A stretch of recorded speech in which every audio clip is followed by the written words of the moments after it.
Мұхтар Шаханов. Әйелдер. Не толқытса, соңын мұңын тартасын. Аурухана ауласында сытырлатып картасын.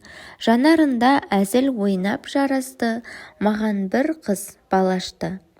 Науқастан ба ерініңіз кезерген, жазыласыз, налымаңыз бекерсіз.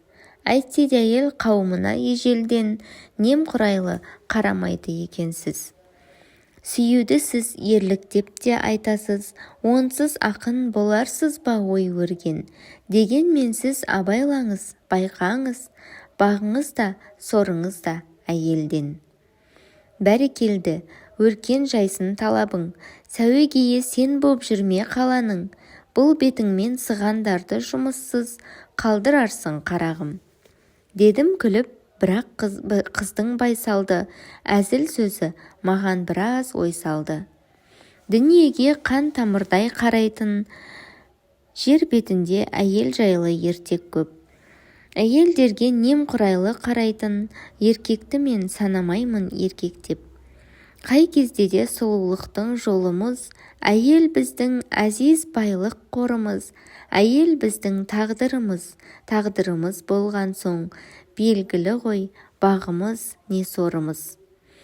Қас сұлулық әйелдердің қызғанышын маздатқан, ал қызғаныш құрды деп кім айталады аз қақпан.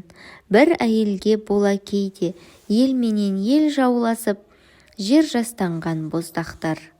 Оған куә анау төбе томпиған, анау шыңдар құлақтары қалқиған, сан ұрпаққа тұлға болар ақындар, бір әйелдің намысы үшін жан қиған.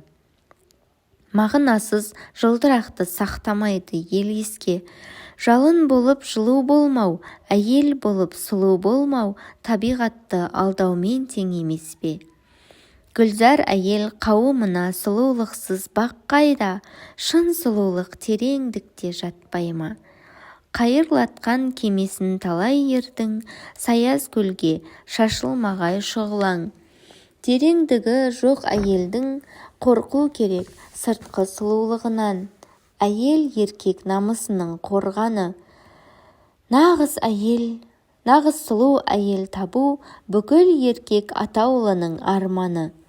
Нағыз сұлу әйел үшін қажет кезде жан қию, бұл жігіттік кодекстің жазылмаған тармағы. Бірақ талайлардың бақыт алыс сорынан, бұл кез келген бөріктінің келе бермес қолынан.